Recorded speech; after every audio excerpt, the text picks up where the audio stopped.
니시노 아카네는 페니자 스토커에게 납치당한 후 은퇴한 전 여배우입니다. 그 이후로 그녀는 평범한 고등학생 생활을 하고 있지만 연예인으로서 받았던 관심과 인정을 완전히 놓을 수는 없습니다. 그래서 그녀는 모든 사람에게 좋아 보이기 위해 모든 노력을 다합니다. 선생님들에게 잘 보이려고 우등생이 되었고, 반 친구들에게 인기 있으려고 노력했고, 심지어 남자애들의 관심을 끌기 위해 아부하는 여자까지 되었습니다. 그녀는 여배우 생활을 그만두지 않았다고 할 수 있습니다. 하지만 여전히 한 명의 성가신 남자 카지노 미노루가 있습니다. 그러나 여전히 그녀를 귀찮게 하는 남자 카지노 미노루가 있습니다. 자기를 짝사랑하지 않는 그에게 화가 난다.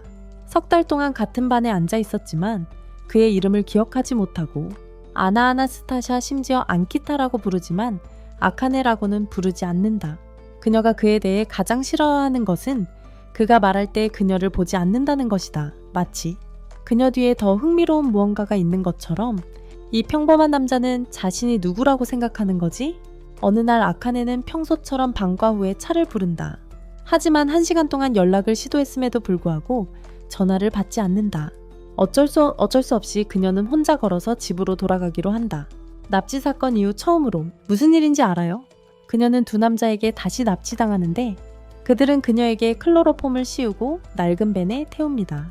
그녀가 기절하기 전 마지막으로 본 것은 모든 일이 벌어지는 것을 조용히 지켜보는 미노루였습니다. 그녀는 자신이 묶이고 재갈이 물린 채 2명의 납치범들과 함께 버려진 창고에 갇혀 있음을 알게 됩니다.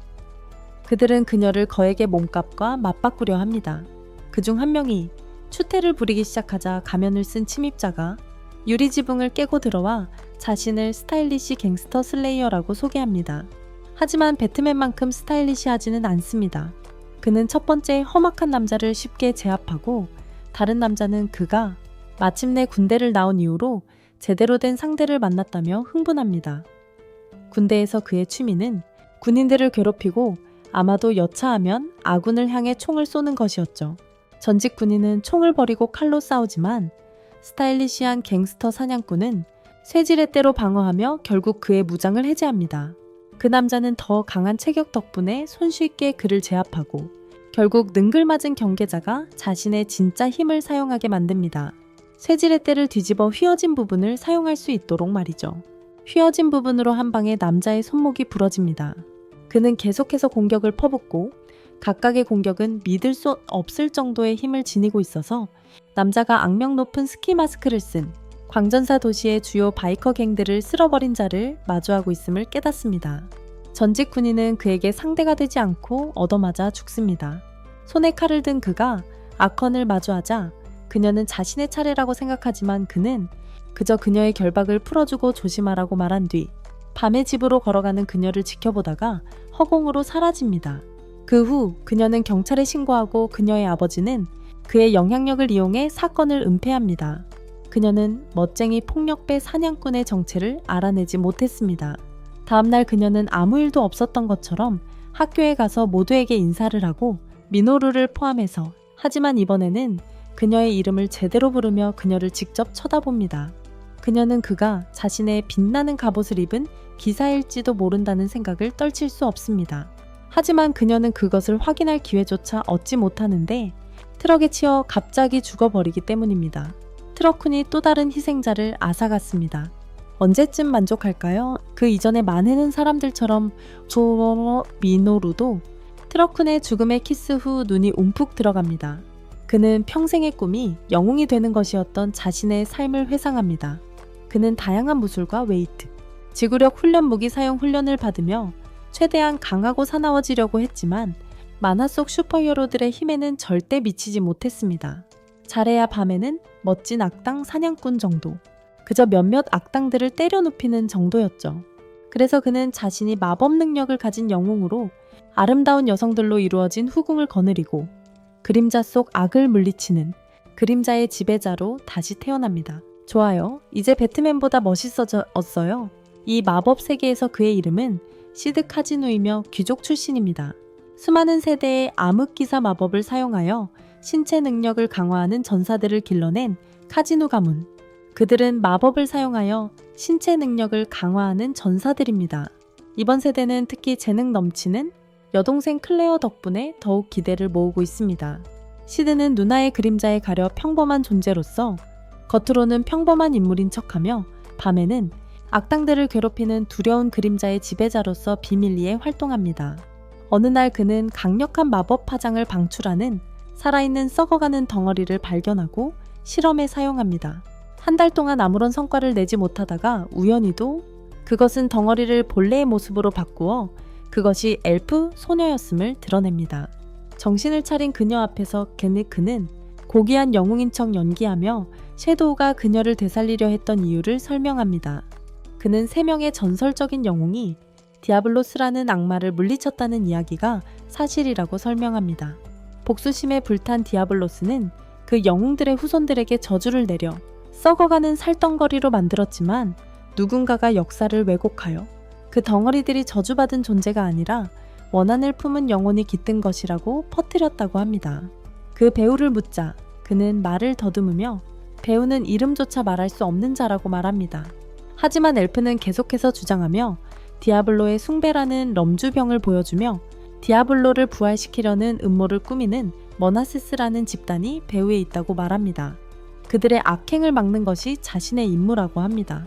자신을 구해준 것에 대한 감사의 표시로 그녀는 그의 임무를 돕기 위해 목숨을 바치겠다고 맹세합니다. 처음부터 매우 적극적이며 다른 영웅 후손들을 모아 기지를 건설하고 자금을 확보하는 등의 계획을 셉니다. 하지만 그는 그저 멋진 조직 이름을 짓는데 더 관심이 많고 결국 섀도우 가든으로 정합니다. 그들의 조직 이름으로 섀도우 가든을 선택합니다. 그는 요정 소녀에게 알파라는 이름을 지어줍니다. 첫 행동 이후 3년이 순조롭게 흘러가고 표면적으로는 그는 여전히 절망적인 13살 암흑기사, 수련생으로서 절대 누나가 될 수 없었습니다. 그는 펜싱을 못하는 척하지만 머릿속으로 전생의 다양한 무술 기술을 결합하여 사용할 수 있는 치명적인 기술들을 시각화합니다. 그들의 훈련은 시종 중 한 명이 누나에게 작별 파티 손님들이 도착하기 시작했다고 알리면서 중단됩니다. 시종은 누나에게 손님들이 파티에 오기 시작했다고 알립니다. 누나는 자기가 없어도 계속 연습하라고 시드에게 말하고 시종과 함께 준비하러 갑니다. 그녀는 시드에게 자기가 없더라도 계속 연습하라고 말하고 시종과 함께 준비하러 갑니다. 귀족들의 전통에 따라 클레어는 왕도로 보내지고 있습니다. 15세의 나이에 미드가르 암흑기사 아카데미에 입학하기 위해서죠. 하지만 출발 당일 그녀는 어디에도 없었고 방은 완전히 엉망이었습니다. 누군가에게 납치당하면서 저항했던 흔적이죠. 시녀는 비타라는 다른 엘프 소녀, 알파가 모집한 그림자 정원의 수많은 일원 중 하나로 본 모습을 드러냅니다. 그녀는 시드에게 알파가 이미 클레어를 찾기 위한 단서를 찾고 있으며 클레어는 아마 살아있을 것이고 납치범은 아마도 그녀가 영웅의 후손 중 한 명이라고 의심하는 디아블로스 컬트의 고위 관리일 가능성이 높다고 알립니다. 물론 시드는 그들이 대부분 조직적인 산적대라는 것을 알고 있습니다. 그녀는 그에게 은신처 위치를 보여주지만 아직 클레어를 어디에 가두고 있는지는 모른다고 말합니다. 시드는 칼을 지도에 던지며 샴파탐메 더머 선보아 비냐니 점대이 솜 터대이 천에요 뜻소지만 찜만하게 한다고 차트레네 선다선의 조목에 근데요 클레이 리엠도 곰데이 전에 지행단의 선동이 전에 저 위치에 숨겨져 있다고 말하지만 칼이 은신처 어디에도 꽂히지 않았다는 것을 깨닫습니다. 비타는 그가 천재라고 생각하고 그들이 놓친 비밀 은신처가 있으며 시드만이 그것을 찾을 만큼 똑똑하다고 믿습니다. 그는 그녀가 어떻게 그렇게 일관되게 연기를 하는지 궁금해합니다. 어쨌든 그 여자 보스들 그중 하나는 털복숭이이고 시드가 예측한 바로 그 위치에 있는 비밀을 은신처에 침투하여 경비병들을 손쉽게 학살합니다. 그의 부하들이 갈려나간 후에 리더가 나타나 7 그림자와 마주합니다. 자신들의 임무가 디아블로스 컬트를 박멸하는 것이라고 말하는 정원의 소녀들. 그들은 컬트에 대해 알고 있다는 사실에 충격을 받고 검을 뽑지만 알파는 혼자서 그의 가슴을 난도질하며 모든 것을 털어놓으라고 요구한다. 하지만 그는 붉은 알약을 삼키고 분노한 인젤로 변신한다. 그는 여전히 알파의 상대가 되지 못하고 땅에 구멍을 뚫고 지하층으로 도망친다.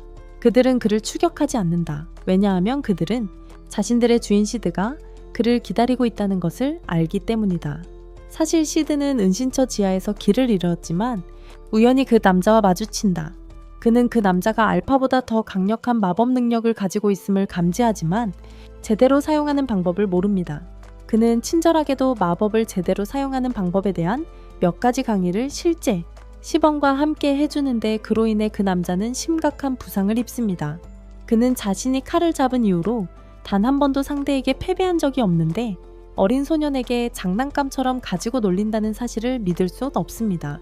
그는 붉은 알약을 모두 삼키고 거대한 붉은 인셀로 변신하여 시드가 데이트의 세계가 얼마나 어두운지 전혀 모르고 있으며 그들 모두가 그 앞에서 무력하고 속수무책이라고 쏟아냅니다.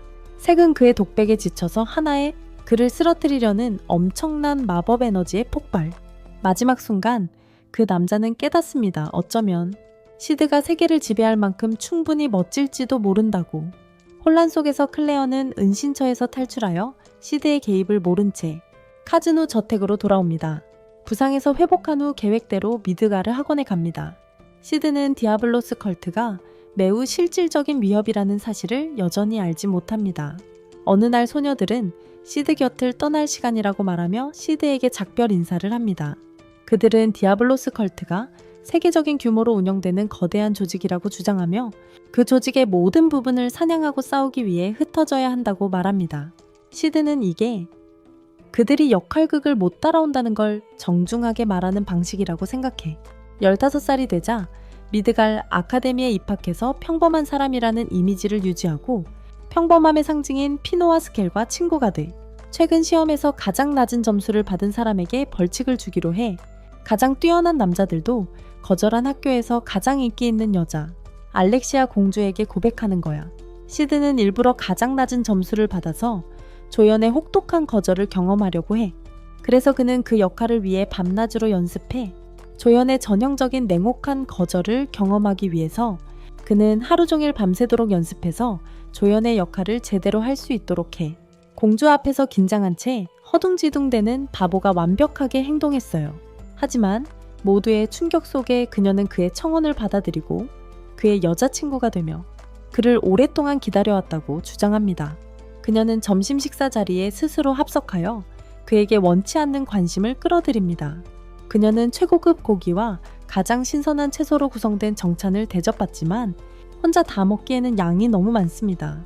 시드는 제안받기도 전에 그녀의 음식을 몰래 먹어치우며 첫날의 차이기를 바랍니다. 하지만 그녀는 그를 왕립 과목과 펜싱 수업 최고의 일부로 승진시켜 오후 체육 수업을 함께 듣게 합니다. 정말 로맨틱하네요. 첫 검술 수업에서 알렉시아와 겨루던 그는 그녀의 마법을 전혀 사용하지 않는 지극히 평범한 기술을 알아챕니다. 수업이 끝날 때까지 그는 그녀의 기술을 그대로 따라합니다. 수업 강사인 제논 여사가 알렉시아에게 다가가 둘은 결국 다투게 되는데 그녀가 시드를 남자친구로 삼기로 한 결정 때문에 이 일로 그는 그녀가 제논 여사에게 강제로 약혼당했고 자신의 의지와는 달리 하급 신분의 꼭두각시 잉크를 이용해 문제에서 빠져나가려 한다는 것을 깨닫습니다. 그가 따져 묻자 그녀는 사실대로 인정하지만 그를 그냥 보내주지는 않습니다. 그의 거짓 자백을 학생회의 부정행위로 신고하겠다고 협박하며 학교 생활을 10배는 더 불편하게 만들겠다고 협박했습니다. 그는 계속 징징거렸고 그녀는 그를 입 다물게 하려고 돈을 던져줬습니다. 그것은 효과가 있었고 그는 기꺼이 자신의 새로운 슈가마미에게 팔렸습니다. 그들은 공개적으로 완벽한 커플처럼 보였지만 비밀리에 그녀는 악의와 모욕으로 가득 차 있었지만 다행히도 그는 약간의 가학적인 취향이 있었습니다. 어느 날 공개적으로 아이스크림을 나눠 먹으면서 그는 그녀에게 제논 씨와의 결혼에 대해 무슨 문제가 있는지 물었습니다. 그녀는 그의 완벽하고 허울 좋은 명성을 믿지 못한다고, 그리고 그녀는 사람들을 그들의 결점으로 판단하며 아직까지 제논에게서는 그런 것을 발견하지 못했다고 말했습니다. 하지만 결점이 없는 사람은 거짓말쟁이거나 정신이 온전치 못한 사람일 거예요. 그렇게 2주가 지나고 그는 자신을 조용한 배경 남자친구 캐릭터에 편안하게 적응시킵니다. 기차 안에서 그녀는 그의 펜싱 스타일이 자신을 떠올리게 한다며 자신의 펜싱 스타일을 싫어한다고 말합니다. 그녀는 평생 동안 현재 최강의 암흑 기사로 불리는 언니 아이리스만큼 잘하기 위해 노력했지만 기본기만 능숙하다는 이유로 평범한 검객이라고 불립니다. 그는 사실 그녀의 펜싱 스타일을 좋아한다고 말하고 그 말은 그녀에게 펜싱 시합에서 창피하게 졌던 기억을 떠올리게 합니다. 그때의 일을 떠올리게 합니다. 하지만 그녀의 언니도 똑같은 말을 했습니다. 그녀는 그 순간만큼이나 비참함을 느꼈고 그들의 가짜 관계를 끝내기로 결심합니다. 다음날 그는 폴과 스켈과 함께 학교로 가다가 제논에게서 어젯밤 갑작스럽게 사라진 알렉시아 공주 사건의 주요 용의자로 지목당하며 맞닥뜨립니다. 그는 상당히 공형에 처했다는 것을 깨닫고 조사를 받기 위해 자수합니다. 알렉시아는 미친 과학자의 손에 넘어가 감방에 갇히게 되는데 그 과학자는 그녀의 피를 뽑으며 그것이 자신의 실험에 필요한 악마의 피라고 주장합니다. 옆 감방에는 돌연변이 소녀가 있는데 그는 침묵 속에서 학대를 견디며 모든 것을 지켜봅니다. 처음에는 그리 두려워하지 않았습니다. 언니가 곧 구해줄 거라고 믿었죠. 하지만 미친 과학자는 그녀의 피를 많이 뽑고 며칠 동안 버틸 수 있을 만큼의 죽만 먹였습니다. 한편 제그는 몇몇 신문관들에게 얻어맞으며 자신이 아는 것을 털어놓으라는 압박을 받습니다. 그는 절호의 기회를 잡아 애처롭게도 불쌍한 무능한 NPC인 척하며 풀어달라고 애원합니다. 5일 동안 아무것도 자백하지 않자 아이리스 공주는 그를 감시해 풀어주라는 명령을 내립니다. 그는 기숙사로 돌아와 알파가 자신들의 사교 집단에 대한 조사는 순조롭게 진행되고 있으며 섀도우 가든의 세력은 나날이 꾸준히 성장하고 있습니다. 그는 소녀들이 가끔 자신의 역할극에 맞춰 시간을 내는 모습이 귀엽다고 생각합니다. 일상생활에서 잠시 벗어나서 말이죠. 그녀는 알렉시아가 사교 집단에 의해 납치되었고 헌혈자로 생존해 있을 가능성이 높다고 말합니다. 그녀는 그에게 다음 행동을 기다리라고 말하고 떠납니다. 준비가 완료되자 베타가 와서 계획인 수도 내 모든 사교 집단 은신처에 대한 동시 공격을 가하는 것이라고 알립니다. 옐 절대 명에 모집된 병사들을 사용해서 말이죠. 그렇게 많은 배우들을 고용할 여력이 있다는 사실에 놀라면서도 그는 함께하기로 합니다. 공격을 시작하겠다고 말합니다. 알렉시아의 부츠 중 하나를 이용하여 그녀의 마력 흔적을 감지하려 하지만 기사단 병사 2명에게 들키고 그들에게 얻어맞습니다. 하지만 그는 슬라임 검으로 그들을 간단히 제거하고 다른 섀도우 가든 소녀들이 대규모 공격을 시작하여 알렉시아를 찾아 도시 전체를 뒤집습니다. 미친 과학자는 시간이 없다는 것을 깨닫고 필사적으로 돌연변이 소녀에게 알렉시아의 피를 주입합니다.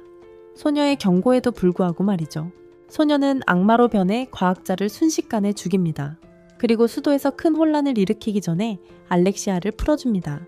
알렉시아는 시설에서 탈출하려 하지만 그 과학자의 연구에 자금을 지원했던 신한 씨를 만납니다. 그녀의 피와 그의 연구를 통해 그는 라운드에서 쉽게 자리를 얻을 것입니다. 9차단 최고위 기사 12명으로 구성된 집단입니다. 그는 아이리스가 더 나은 선택이었을 거라고 말하고 알렉시아는 화가 납니다. 그녀는 그를 공격하지만 그는 그녀가 항상 사용하는 기본적인 공격들을 쉽게 받아냅니다. 그녀는 마법이 담긴 기술로 그를 놀라게 하지만 그는 즉시 싸움을 끝내고 그녀에게 자신과 함께 가라고 말합니다. 그때 온통 검은색 옷을 입은 한 남자가 나타나 자신을 섀도우라고 소개합니다. 제모는 그저 컬트의 하급 조직원들만 상대했을 뿐이라 그에게 겁먹지 않습니다. 지금까지 핵심 구성원과는 싸워본 적이 없죠. 하지만 그의 공격이 전혀 효과가 없자 금세 말실수를 합니다.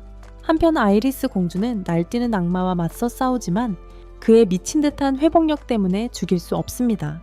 알파가 나타나 자신은 고통만 주고 있다며 강력한 일격으로 악마를 파괴합니다. 그 후 그녀는 아이리스에게 그림자 정원에서 벗어나라고 말하고 재빨리 사라집니다. 지하에서 제노는 모든 마법 능력을 사용해 그림자와 싸우지만 그림자는 최소한의 마법으로 그의 공격을 가볍게 막아냅니다. 알렉시아는 멀리서 섀도우의 기술을 감탄하며 지켜보지만 그가 시드라는 사실을 알지 못하고 그것을 자신이 항상 갈망해온 단순한 검술의 뛰어난 경지라고 묘사한다. 그 핵심에 있는 단순한 검술의 뛰어난 경지라고 묘사한다.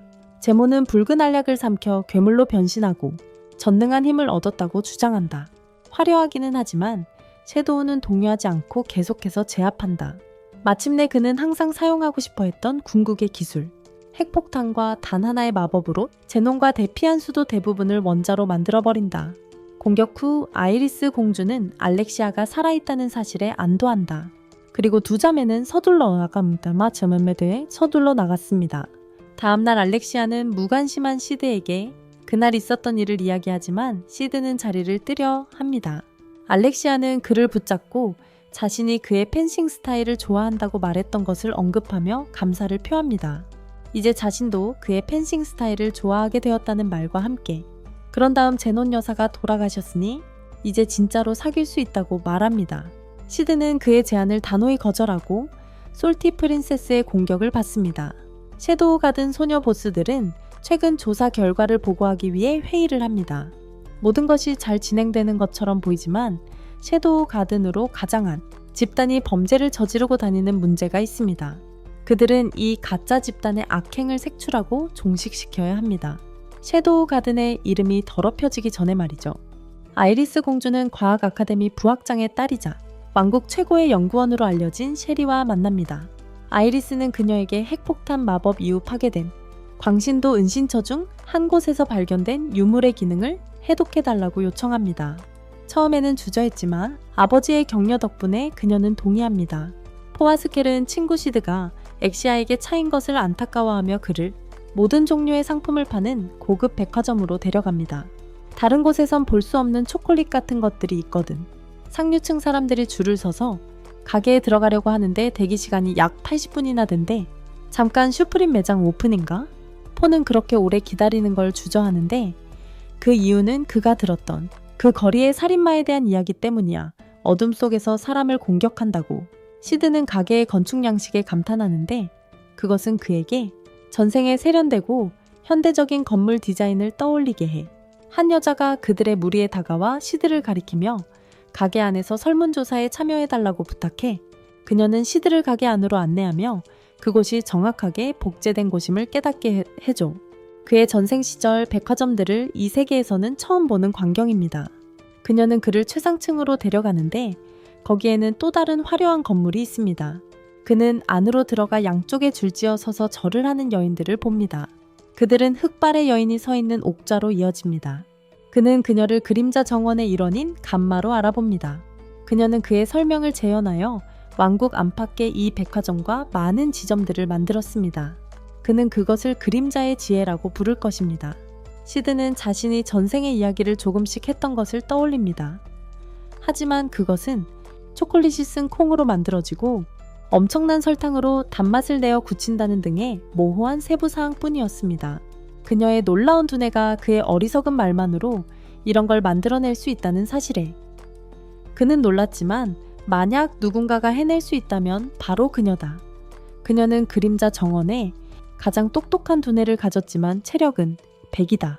그는 방의 맨 앞쪽 왕좌에 앉아 마침내 그림자 속에 거물이 된 기분을 느낀다. 신하들이 그에게 무릎을 꿇고 있으니 간만은 상점들이 조직에 수십억의 이익을 가져다 주었다고 보고한다. 그 덕분에 그는 자신도 모르게 세계에서 가장 부유한 자 중 한 명이 되었다. 그러자 그녀는 그가 굳이 이곳까지 온 이유를 말한다. 가장 순수한 검은색을 걸치고 그림자 정원이라는 이름으로 어둠 속에서 학살하는 살인자 말이다. 그리고 그녀는 그가 왜 이곳까지 왔는지에 대한 이유를 말한다. 가장 순수한 검은색을 걸치고 학살하는 그림자 정원이라는 이름으로 어둠 속에서 살인을 저지르는 자. 아직 잡지 못했지만 용의자는 곧 과거형이 될 거라고 확신시켜줍니다. 그녀는 그에게 용의자가 곧 과거형이 될 것이라고 확신시켜줍니다. 그는 푸가 같은 살인마에 대해 말했음을 깨닫고 자신이 누구일지 알 것 같다며 직접 조사하겠다고 말합니다. 마지막으로 간만은 그에게 아누라는 새로운 멤버를 소개합니다. 그녀가 그림자 정원에 오래 있지는 않았지만 알파는 그녀에게서 높은 잠재력을 봅니다. 떠나기 전에 그는 가장 싼 초콜릿 3봉지를 달라고 요청하며 돈더미에서 슬쩍 돈을 훔칩니다. 그녀는 그에게 최고급 초콜릿을 100% 할인된 가격에 줍니다. 소년들이 통금에 늦을까봐 기숙사로 뛰어가는 동안 시드는 의심합니다. 거절당한 후 그를 냉정하게 공격했던 알렉시아를 말이죠. 그는 갑자기 칼이 부딪히는 소리를 듣고 멈춰섭니다. 멈춰섭니다. 그는 지금 정말 화장실이 너무 급해서 참을 수 없다며 폴과 스켈에게 자기 혼자 남겨두고 가라고 합니다. 그는 더욱 그럴싸하게 보이려고 땀을 뻘뻘 흘립니다. 폴과 스켈은 규칙보다 체면을 중시하는 그의 필요성을 이해하고 그가 야외에서 볼일을 본 사실을 아무에게도 말하지 않겠다고 약속합니다. 그들이 떠나자 그는 더는 참을 수 없어 현장으로 달려갑니다. 알렉시아가 섀도우 가든의 이름을 남용한 것을 봐주겠어. 친구가 살인을 저질렀다는 건 용납할 수 있지만 그녀는 선을 넘었어. 알렉시아가 계속 중얼거리는 가면을 쓴 남자와 싸우는 것을 지켜보면서 나는 섀도우 가든이다. 그는 그녀가 무고하다는 것을 깨닫는다. 2명의 가면을 쓴 사람이 그녀 뒤에 나타나고 그녀는 버티기 위해 고군분투한다. 진정한 그림자가 나타나 그녀를 구하고 사칭자들을 처형한다. 3사람은 도망치지만 그는 그들을 추격하여 2명을 죽인다. 뉴가 나타나 남은 생존자를 신문하기 위해 데려간다. 다음날 모든 사람들이 시드가 바지에 실례할 뻔했다는 것을 수상하게 알고 있었다. 소문이 어떻게 퍼졌는지는 나도 몰라 내가 아는 건 폴과 스켈은 형제를 배신할 수 없었어요. 그들은 초콜릿 상자로 여자아이들에게 고백하지만 거절당해요. 시드는 특별히 초콜릿을 줄 사람이 없어서 제일 먼저 본 여자아이에게 상자를 줘요. 그 아이는 바로 유물에 관한 책더미에 파묻혀 있던 셰리였죠. 집에서 그녀는 이 신비롭지만 기분 좋은 달콤한 간식에 매료되었어요.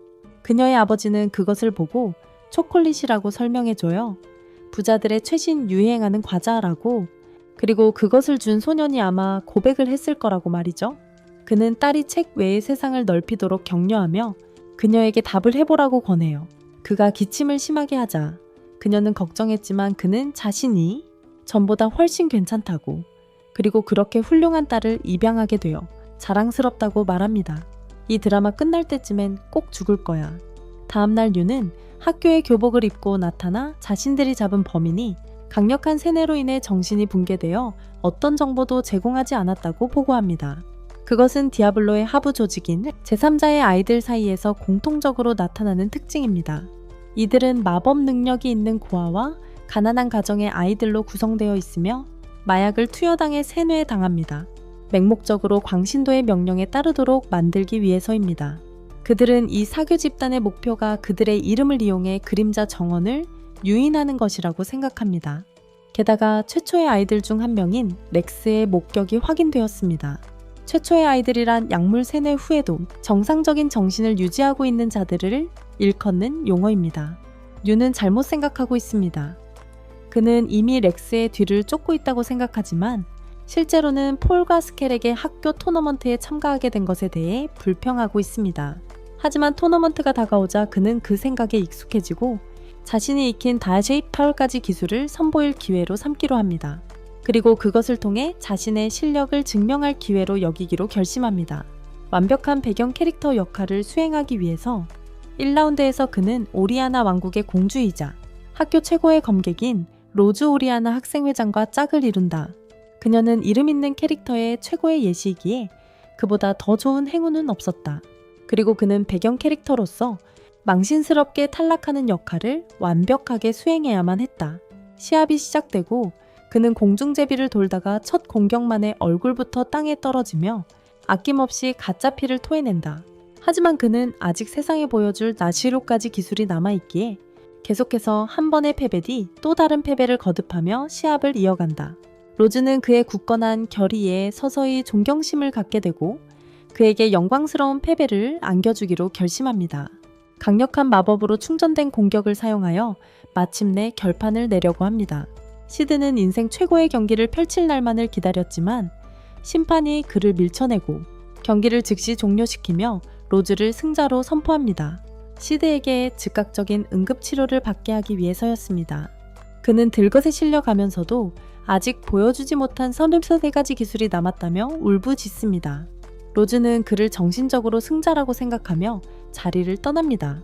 경기 후 셰리가 그에게 다가와 그의 경기 중 놀라운 인내심에 칭찬을 아끼지 않습니다. 그녀는 긴장한 표정으로 직접 구운 쿠키를 그에게 건넵니다.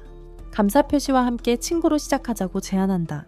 그녀가 왜 자신에게 감사해야 하는지 기억나지 않지만 친구가 되는 것에는 아무런 문제가 없다. 그녀가 과학 아카데미에 교감의 딸이라는 것을 알게 될 때까지는 그녀의 아버지는 그녀가 힘든 과거를 가지고 있어서 은둔적인 성격이라고 말하고 시드가 그녀의 친구가 될 만큼 친절하기를 바란다. 그럴 마음이 없어서 고개를 끄덕이며 동의하고 그녀가 자신을 잊을 때까지 조용히 있기로 한다. 하지만 그녀는 그를 잊지 못하고 그만 생각한다. 그녀는 알렉시아 공주를 찾아가는데 공주는 유물에 대한 회의입니다. 셰리는 최근에 들어온 크림을 듬뿍 넣은 커피를 마십니다. 설탕까지 넣어 마시자 알렉시아는 블랙커피를 선호하는 자신과 달리 셰리를 곱씹습니다. 맞아요. 블랙커피가 제대로죠. 셰리는 한동안 아무 말도 하지 않아 알렉시아는 그녀가 단지 커피만 마시려고 온 건 아닌지 의아해하지만 셰리는 갑자기 알렉시아와 시드가 아직 사귀는지 묻습니다. 알렉시아는 한참 전에 헤어졌고 사실 사귄 적도 없다고 대답합니다. 그러자 셰리는 눈에 띄게 들떠서 최근에 어떻게 했는지 장황하게 말합니다. 시드와 친구가 된 이야기, 그녀가 시드를 정말 많이 좋아하고 아직 아무 일도 없었다는 사실에 얼마나 기뻐하는지 말했어요. 그러자 알렉시아는 질투심에 좋아하는 블랙커피를 쏟아버렸습니다. 시드의 수업 시간에 학생회 임원 2명이 들어와 빈 학생회 자리를 채우기 위한 선거를 발표했습니다. 선거 규칙을 설명하는 동안 시드는 자신의 형태 변환, 점액이 마법으로 원하는 모양대로 변하지 않는 것을 알았습니다. 갑자기 섀도우 가든이라고 자신들을 소개한 검은 옷을 입은 무리가 그의 수업을 공격했습니다. 그들은 학원을 장악하려는 의도였습니다. 로즈는 용감하게 침입자들에게 맞섰지만 제대로 싸우지 못했습니다. 그녀의 마법이 더 이상 통하지 않고 검이 산산조각 났기 때문입니다. 어린 시절 그의 꿈이었던 학교 테러리스트 공격이 드디어 실현되는 것을 시드는 믿을 수 없습니다.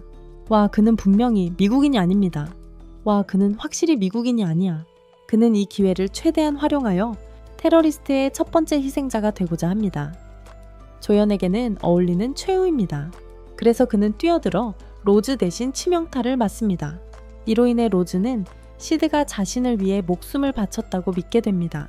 모든 학생들은 강당으로 향합니다. 교실이 비자마자 시드는 생명 유지를 위한 기술을 사용하여 자신을 되살립니다. 심장박동이 일시적으로 멈춰도 뇌로의 혈류는 꾸준히 유지됩니다. 테러리스트들이 마법 방지막을 설치하는 수고를 했음에도 불구하고 실을 찾듯이 마법을 정제하면 여전히 마법을 사용할 수 있습니다. 그는 상처를 치유하고 계속 전진합니다. 그는 밤이 될 때까지 잠복하며 하급 조직원들을 제거하기로 합니다. 그때 그림자로서 화려하게 등장하기 위해서죠. 왜 밤까지 기다려야 하죠? 분명히 그의 순흑 의상은 대낮과 어울리지 않고 저 가짜. 섀도우 가든 사칭범들은 그런 것조차 모를 만큼 세련되지 못하니까요.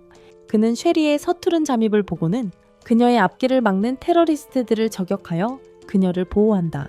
그녀는 침입자들이 마법 방해물, 유물을 사용했으며 자신이 가지고 있는 유물을 되찾기 위해 온 것이라고 추론한다. 그녀는 아버지의 사무실로 향하는데 아버지가 더 자세한 내용이 담긴 서류를 가지고 있을 것이라고 생각하지만 계단에서 넘어진다. 다행히도 시드가 유물 속에서 그녀를 잡아준다. 그들은 마침내 교감 선생님의 사무실에 도착하는데 시드가 나쁜 놈 전명을 더 죽인 후에 셰리는 서류를 훑어보다가 아베루스의 눈이라는 유물을 찾고 테러리스트들이 사용하는 것이 바로 이것이라고 결론 짓는다.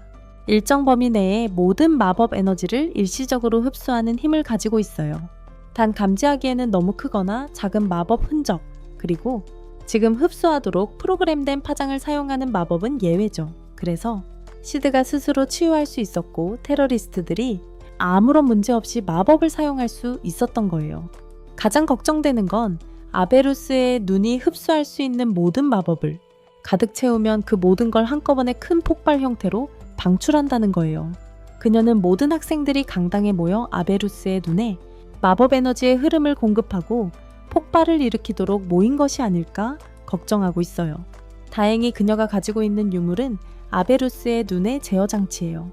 그리고 많은 양의 마법 에너지를 장기간 저장할 수 있는 능력을 가지고 있어서 사실상 눈이 에너지를 방출하는 것을 막을 수 있는 힘을 가지고 있습니다. 그녀는 유물을 활성화시켜서 강당 아래로 내려가 눈이 작동하는 것을 막을 계획입니다. 하지만 유물을 미세 조정하는 데 필요한 모든 도구는 그녀 방에 있습니다. 시드는 그녀 방에서 도구를 가져다 주겠다고 하고 밖으로 달려갑니다. 가는 길에 그는 렉스 옆에 있는 2명의 경비병을 소리 없이 죽이고 렉스는 은밀한 침입자를 가두기 위해 마법 그물을 펼칩니다. 하지만 시드는 이미 안에 들어와 그를 공격하고 렉스는 당황하여 도망칩니다. 그는 동료 테러리스트들의 시체로 가득 찬 교실에 들어섭니다. 시드의 손에 의해 같은 비참한 최후를 맞이하는 곳입니다. 누는 캠퍼스를 조사하여 약혼자 마르코가 아이리스 공주 기사단 중 유일한 생존자임을 깨닫습니다. 그녀는 그림자 정원 단원들이 이미 학원에 잠입했지만 테러리스트들이 다음 행동을 할 때까지 대기 중이라고 보고합니다. 간마는 도시에 있는 유일한 원래 그림자 7단원이지만 전투 능력이 부족하여 이 임무에 특별히 도움이 되지는 않습니다.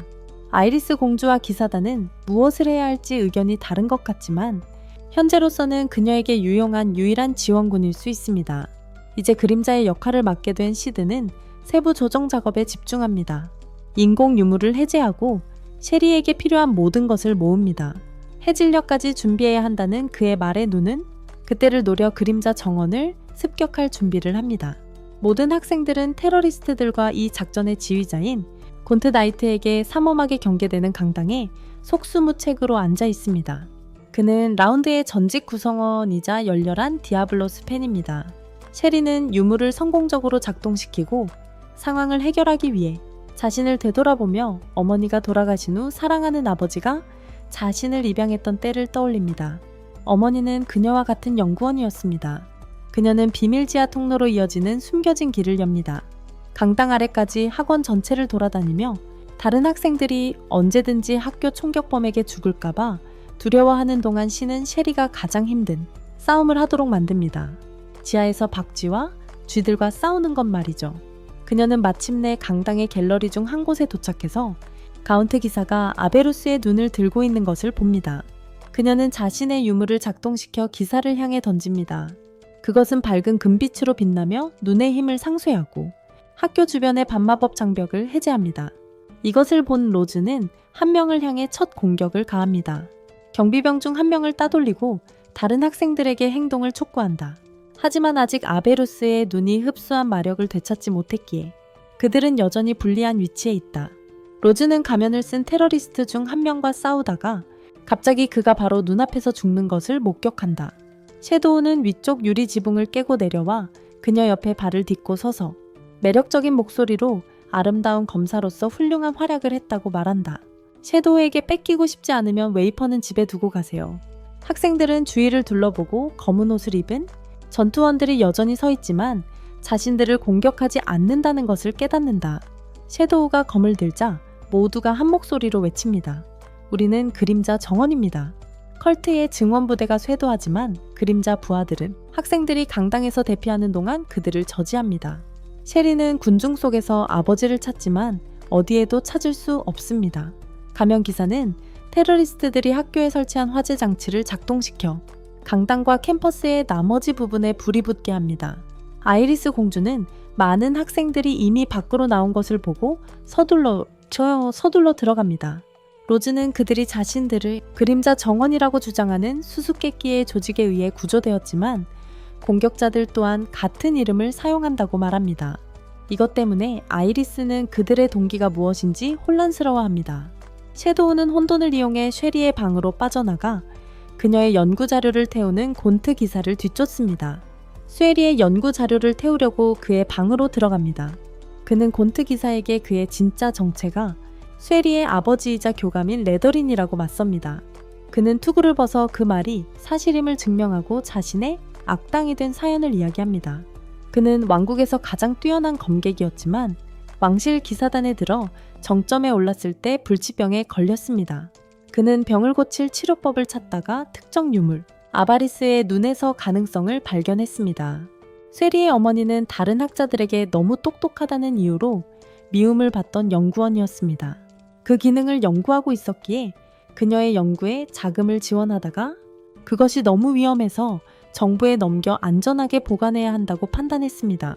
그녀는 그것을 안전하게 보관하기 위해 정부에 넘겨야 한다고 결정했습니다. 그는 격분하여 셰리 몰래 냉정하게 그녀를 살해했습니다.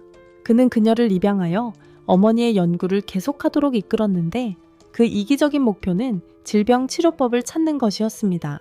정말 끔찍한 인간이군요. 그의 죄악을 들은 시드는 레더린과 싸우려고 검을 뽑지만 즉시 치명상을 입고 공격의 충격으로 창밖으로 떨어집니다. 농담이야. 섀도우로 다시 나타난 그를 레더리는 검이 부딪히기 전에 자신의 불리함을 감지하고 아바리스의 눈에 진정한 힘을 해방합니다.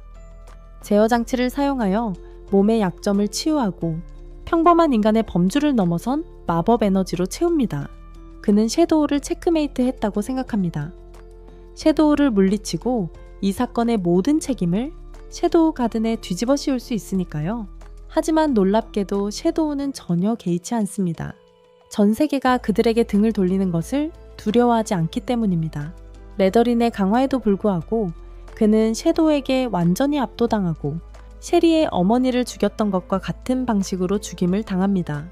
셰리 어머니를 죽였던 방식과 같이 죽습니다. 셰리가 방에 들어와 아버지의 시체를 보고 괴로워하며 주저앉습니다. 섀도우는 그녀가 아버지의 악행을 알지 못하는 편이 낫다고 판단하고 떠납니다.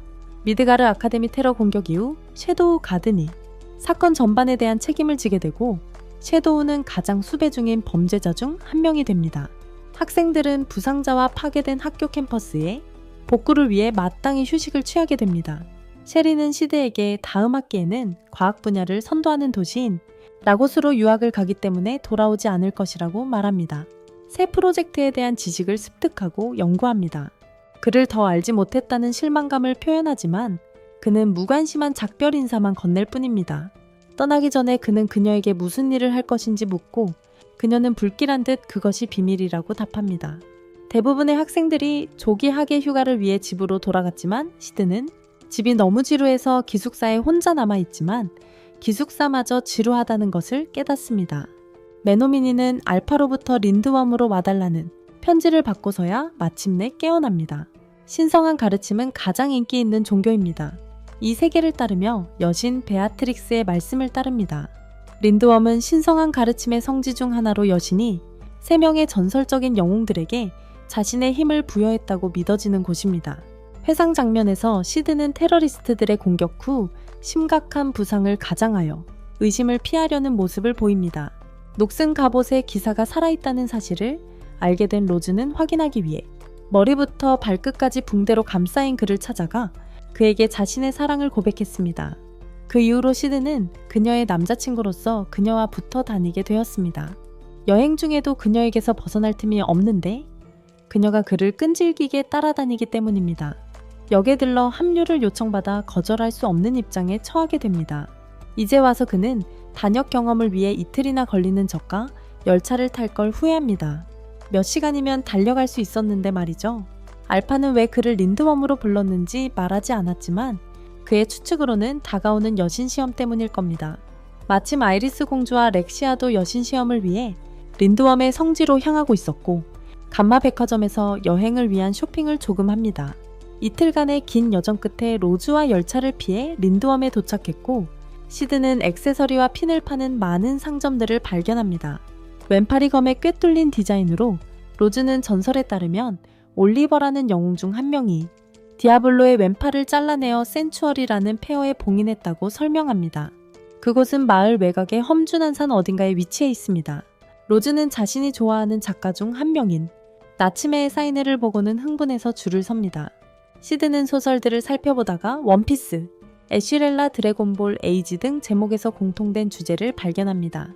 모두 그의 전생의 미디어를 노골적으로 표절한 것들이었고, 즉 이 나츠메라는 인물도 그처럼 환생했음에 틀림없습니다. 그는 그녀와 맞서기 위해 줄을 서지만 나츠메가 실제로는 베타라는 것을 깨닫습니다. 그녀는 전생의 이야기를 베타가 자기 이야기를 쓰는데 영감을 줄 것이라고 생각했기 때문에 섀도우가 들려준 과거 삶의 이야기를 베타가 그대로 베껴 썼던 것입니다. 그녀는 그에게 자신의 친필 사인이 된 책 한 권을 건네주며 다음 임무에 대한 세부 정보가 담겨 있다고 알려줍니다. 나중에 그가 책을 열어보니 다른 언어로 된 메시지가 있는데 로즈는 그것이 고대 문자라고 밝힙니다. 그녀는 실제로 그것을 읽을 줄은 모르지만 매우 축약된 속기로 쓰여 있어서 해독하더라도 이해하기 어렵다는 것을 알 수 있습니다. 이브와 함께 아이스크림을 먹고 관광을 하는 동안 시드는 섀도우 가든 구성원 중 한 명을 봅니다. 엡실론이 한 남자를 추격하는데 그 남자를 구석으로 몰아넣어 그녀가 그를 잡을 수 있도록 도와줍니다. 그녀는 마법이 깃든 새 자루의 검으로 그를 공격하여 즉시 그를 죽입니다. 그녀는 그들의 임무 목표가 대주교 듀크였지만 그가 디아볼로의 숭배자에게 살해당했고 그의 부하만 남아 그녀에게 제거당했으며 그 때문에 그림자 정원은 계획 B로 넘어가야 한다고 보고합니다. 시드는 그의 오리지널 친구들과 또 한 번의 재밌는 역할극을 할 수 있다는 전망에 들뜨고 그녀에게 행운을 빌어줍니다. 여기까지 시청해주셨다면 이 영상에서 가장 좋아하는 와이프를 댓글로 남겨주세요. 이 영상은 여기까지입니다. 2편을 보시려면 좋아요와 구독을 눌러주세요. 화면에 나오는 다음 영상도 시청해주세요.